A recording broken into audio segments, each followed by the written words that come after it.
بسم الله الرحمن الرحيم السلام عليكم ورحمة الله وبركاته magacaygu waa cabdiweli maxamed waxaana ahay ganacsade ku nool wadanka Mareykanka qaasatan magaalada Seattle gobolka Washington State waxaan ahay xisaabiye ama accountant ama waxa loo yaqaano hanti dhowre hadii lagu fasiro magaca ama shaqada lagu fasiro waa certified public accountant CPA waxaan halkan runtii jeclaystay in aan u soo bandhigo walaalahay Soomaaliyeed ku nool dhulka Mareykanka qaasatan gobolada ay u badan yihiin ay degan yihiin in bal aan kala wadaago wax ku saabsan cilmiga iyo khibradda aan u leeyahay xagga xisaabaadka ama accounting ha ahaado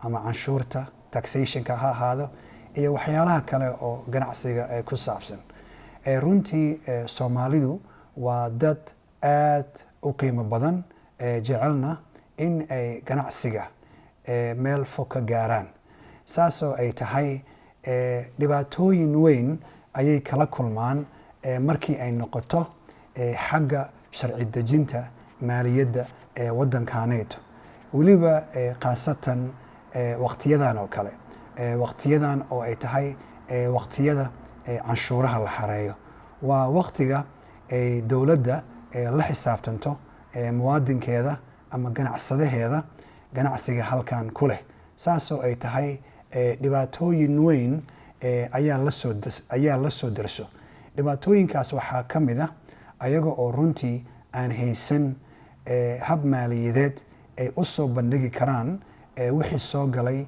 ama wixii ka baxay taas oo dheer ayaga oo xataa mararka qaarkood canshuurihii lagu lahaa kii gudaha ama kii degmada kii gobolka iyo kiiba waddanka aysan iska hormarin markaasna markay xafiisaan oo kale ay yimaadaan lagu dhaho waxaa lagugu leeyahay halahaaseeto hadhowna ay ku noqoto runtii dhibaato weyn in ay lacagtaas bixiyaan annaguna waxaan nahay dad muslimiina runtiina ka cararo ganaaxa iyo ribada saasoo ay tahay aniga cabdiwelihaan shakhsiyan waan isxilqaamay waxaan isku xilqaamay runtii dadkayga sideebaan maalkooda ganacsigooda u badbaadin karaa haddii aan caawin karo sideen ku gaarsiin karaa meel fog halkan waxaan idinkugu soo bandhigayaa duruus aan u bixiyey waxa loo yaqaano basic bookkeeping ama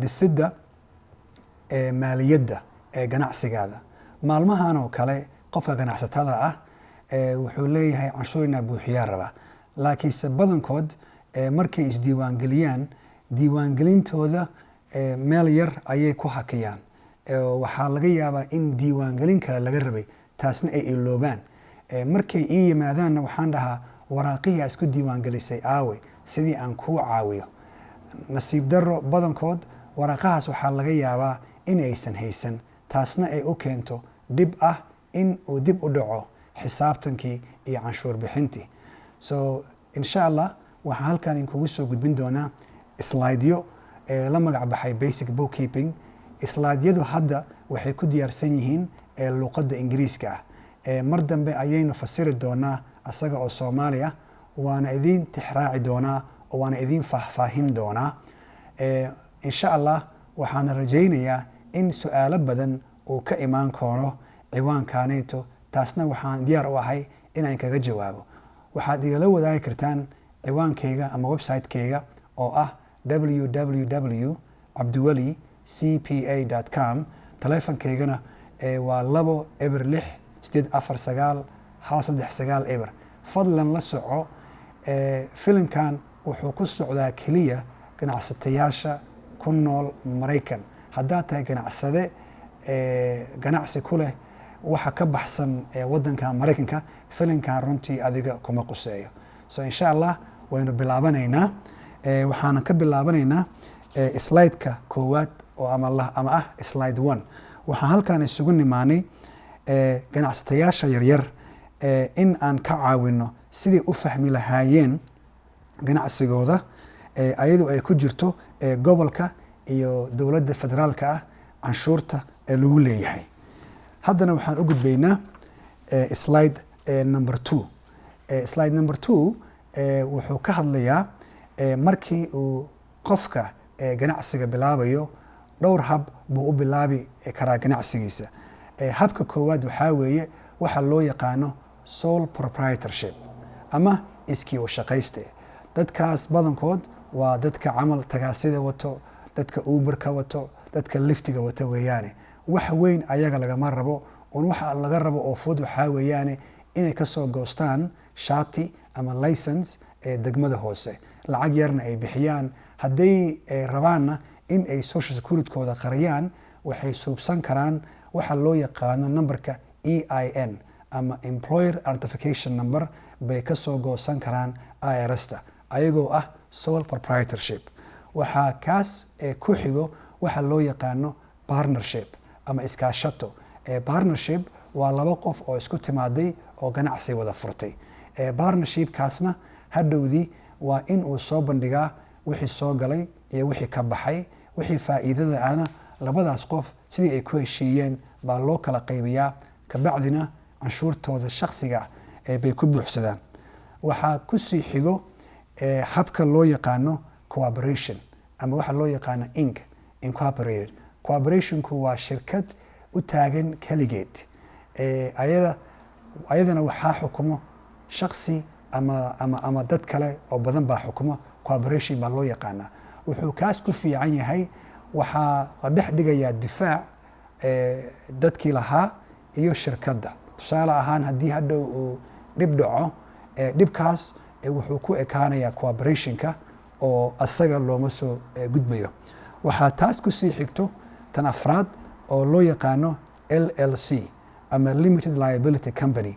limited liability company wuxuu la mid yahay cooperationka oo kale, laakiinse wuu ka yara fudud yahay. wuxuu ga yara fudud yahay camal oo kale, qof baa keligiis dalban karo, LLC buu noqon karaa. la soco afartaas ciwaan aan idiin sharaxay, afarto waxay lahaan karaan afar kala duwan oo xagga canshuuraadka ah. adiga ayayna ku xiran tahay sida aad u dooranayso. lana soco fadlan, gobol kasto sharci gooni ah ayuu leeyahay markay imaado cooperationka ama LLC-ga ama partnership-ka. waxaan dadka xafiiskayga imaado kula taliyaa marka koowaad oo ah inta aadan runtii isdiiwaangelin ganacsigaada, la tashi la suubi abukaate ama lawyer ama qof CPA oo anoo kala ah, si uu kugu fasiro meesha kugu fiican, kugu habboon, aadna canshuur yar u bixin karto baan ku dhihi lahaa. haddana waxaan u gudbaynaa slide number 5. slide-kan hadaabana waan ka hadalnay. ganacsigaada sida aad rabto ayaad u diiwaangelin kartaa. la saca in adiga ay kuu taalo sida aad rabto inaad u diiwaangeliso. waxaan hadda si faahfaahi dheeraada u gelaynaa afartii ganacsi oo kala nooca ahaa si aan uga hadalno. hadda waxaan ku bilaabaynaa ama slide number 6 oo aan falanqayn doono habdhaqanka loo yaqaano sole proprietorship ama iskii u shaqayste. waa maxay sole proprietorship? waxaa weeyaane waa ganacsi hal qof uu leeyahay, waa ganacsi hal qof uu maareeyo, waa ganacsi uu qofka hantidiisa gelin karo riski weyn. haddii hadhow dhib yimaado, asaga iyo ganacsiga baa la abaarayaa oo haddii mag ha ahaata wax kala hada ku bixin karaa. waana midda ugu fudud oo runtii qofka ganacsadaha ah uu suubsan karo. badankood anigu dadka kulama taliyo in ay suubiyaan sole proprietorship haddii uu ganacsigiisu uu yahay ganacsi dhaafi karo ilaa $250,000 maalkiisa ama hantidiisa. waa kan ugu fudud saa iraahday. markuu buuxinaya canshuurtana wuxuu buuxinaya canshuurtii caadiga ahayd, laakiinse wuxuu raacinayaa jadwal ama schedule loo yaqaano schedule C. dhibaatada uu leeyahay sole proprietorship waxaa weeyaane haddii aad rabto inaad maalgashi suubisato ama lacag deyna aad soo qaadato ama bangi ha ahaado ama meel kale ha ahaado, caqabado weyn ayaad kala kulmi kartaa. caqabadahaas oo ah cadeymo badan in aad keento in waxa aad ku soo bandhigtay canshuurtaada runtii ay sax tahay weeyaane. dhibaatooyinka weyn oo kala haysta waxaa weeyaane xagga canshuuraha dowladda ama IRS-ta wuxuu u badan yahay waxyaalaha badan ee IRS-ta markay suubinayso baaritaan ama loo yaqaano audit ay suubiso. waayo sababta waxaa weeyaane qofka muwaadinka ah ama qofka ganacsiga iska leh marka qaarkood wuxuu isku qasaa qarashaadka shakhsiga ah iyo qarashaadka ganacsigaana. hadhowna waxaa imaanayso cadeymahaasna oo laga yaabo inaadan hayn, hadhowna adiga lagu dhaho lacag canshuur dheeraadi ah ee soo celi. haddana waxaan u gudbaynaa slide number 7 ama slide number 7 oo waxaan ka hadlaynaa waxa loo yaqaano partnership ama iskaashatadu. sidii awalba aan iri partnership waxaa weeyaane iskaashato isku timid laba qof ama ka badan markay isku yimaadaan waxooda isku darsaday, hadhowna yidhaahday aan kala qaybsanno. waxyaalaha badan oo aan ku arko dadka walaalahii oo Soomaalida ah markii ay galaan partnershipka wax heshiisa oo u qoran ma haystaan. heshiiskan waxaa loo yaqaanaa operating agreement ama heshiiska lagu maareynayo iskaashatada. wuxuu ka hadlaa camal saami qaybsiga, sidii loo qaybsan lahaa waxa soo galo, waxa baxo, hantida la keenayo, hantida la iibinayo, marka lacagtada la baxayo, marka lacag loo baahan yahay, hadduu dhib yimaado dhibka si loo kala qaybsanaya. waxyaalahaasayto uguma jiro operating agreementiga. waa sababtan u dhaho markastana aan ku soo celiyo oo aan dhaho intiinan ganacsiga bilaabin fadlan kaashada abukaate ama lawyer idiin qoro operating agreementiga sayto badankood. sidaan u iraahday ganacsigan loo yaqaano partnershipka laba qof ama ka badan ay leeyihiin, waa in ay qof gaara leeyihiin si uu u maareeyo ganacsigaas sayto. waxaa jiro waxa loo yaqaano GP ama general partnership oo ah laba qof oo wada siman rabana lacagtooda iyo maalkooda in ay wada geliyaan. waxaa kaloo jiro waxa loo yaqaano LP ama limited partnership oo ah hal qof oo wixii dardalgeliyo dadka kalena aysan waxyaalo badan aysan ku lahayn oo ayaguna ay yihiin limited ama wax kooban ay yihiin. markii la buuxinayo canshuurta partnershipka ama iskaashatada waxaa la buuxiyaa foomka loo yaqaano 1065 partnership. qof kasta oo ku jirayna wuxuu helayaa jadwal ama schedule loo yaqaano schedule K. kaas ayuu intuu qaato wuxuu ku buuxinayaa canshuurtiisa.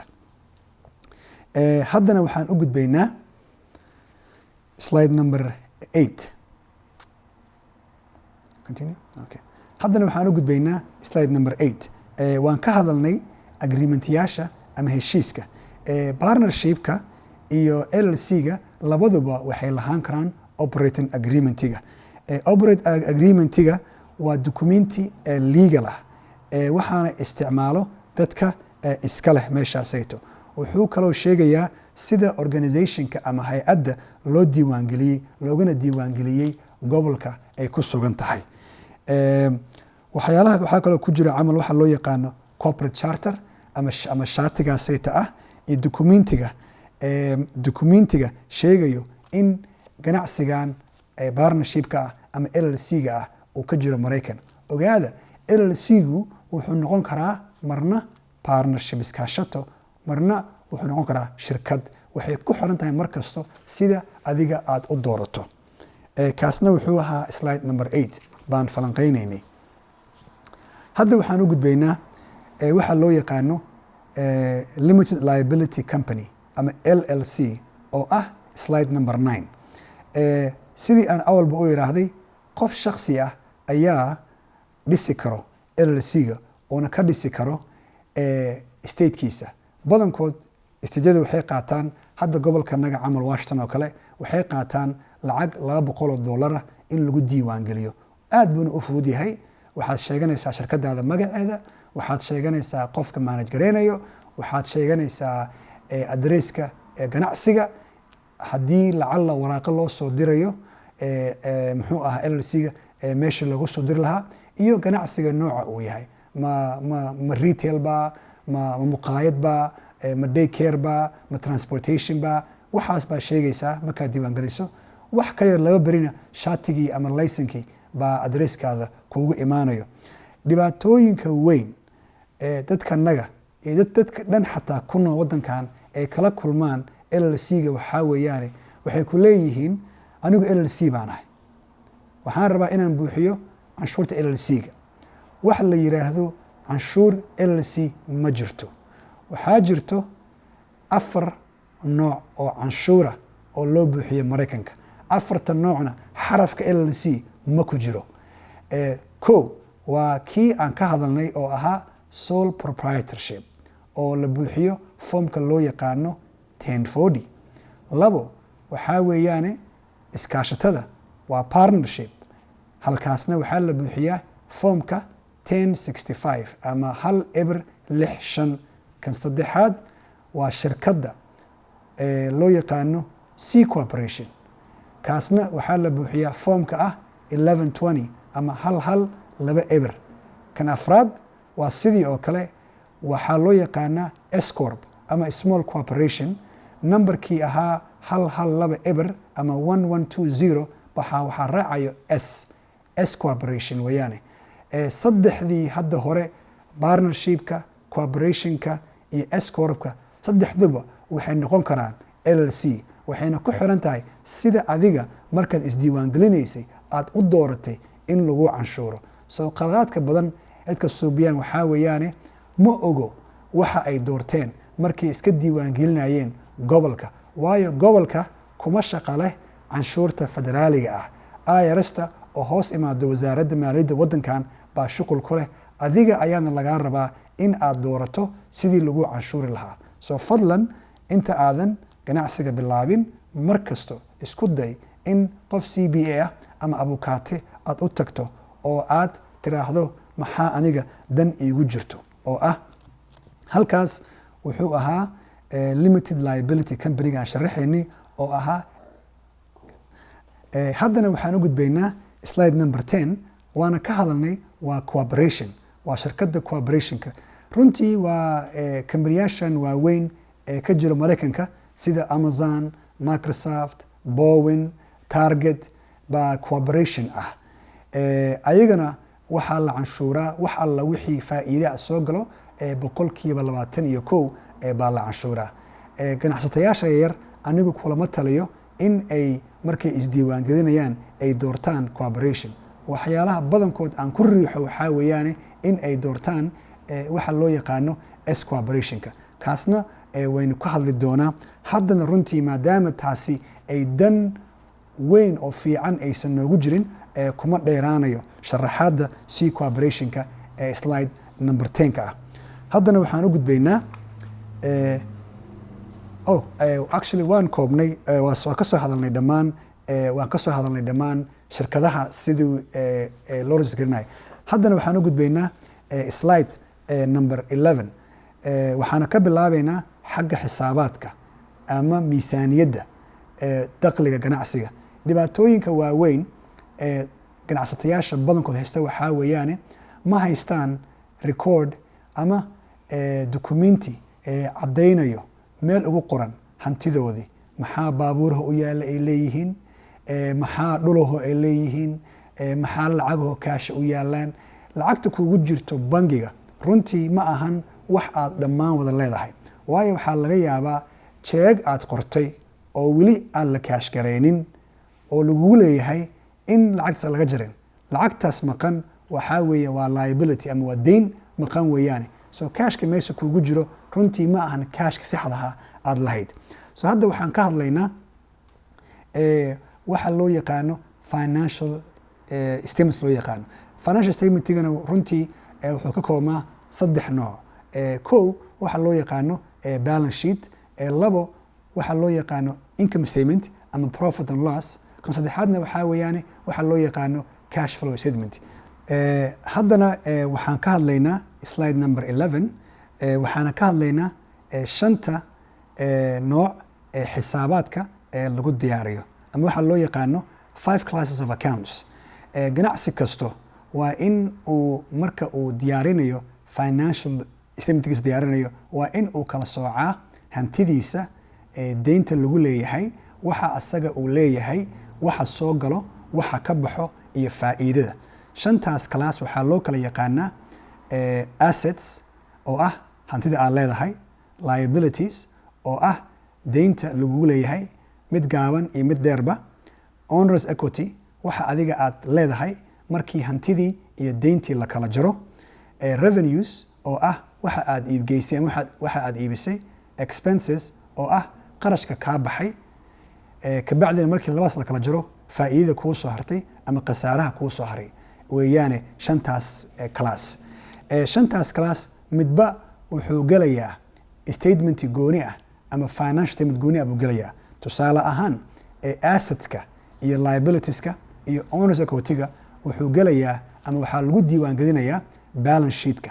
Halkaas waxaa lagu qorayaa waxa ay shirkadda leedahay oo assetski ah, ama dhul ha ahaado, ama truck ha ahaado, ama gaari ha ahaado, ama xataa alaabta bagaashka ee ganacsiga uu leeyahay oo loo yaqaano inventory, ama xataa supplieska ah. Halkaas ayaa lagu qorayaa. Liability-gu ama deyntu waa laba nooc. Mid waxaa loo yaqaanaa current liability, midna waxaa loo yaqaanaa long term liability. Current liability deynta hadda joogto waa deynta loo yaqaano wax hal sano ka yar aad gudayso. Tusaale ahaan waxaa ka mid ah haddii shaqaalahaada mushaarkoodii oo aad u cilaamisay aadan bixin weli oo 5 beri camal ka hartay, halkaas ayuu ku jiraa. Waxaa kaloo ka mid ah canshuurta aad ka qaatay ganacsigaada aad ka qaaday oo aadan weli u gudbin IRS-ta ama dowladaha hoose oo kale baad waxaad halkaas ku haynaysaa in aad u gudbiso IRS-ta. kaasna waxaa loo yaqaanaa current liability. Waa 3 bil oo kasto ayaa la dirayaa. Long term liability-gana waxaa ka mid tusaale ahaan haddii guriga aad leedahay ama buildingka aad leedahay oo deyn ay ku taalo, deyntaasayto aad bil kasta aad bixinayso laakiinse lagaa rabo 30 sano lagaa rabo, halkaas ayaa lagu qorayaa asaga. kaasna waa liability. Owners equity-ga waxaa weeyaane markii la kala jaray, labadaas la kala jaray, maxaa kuu soo haray adiga? Waa wixii adiga aad leedahay shakhsina u leedahay weeyaane. Kaasi waa balance sheet-ki markii aad diyaarsanayso.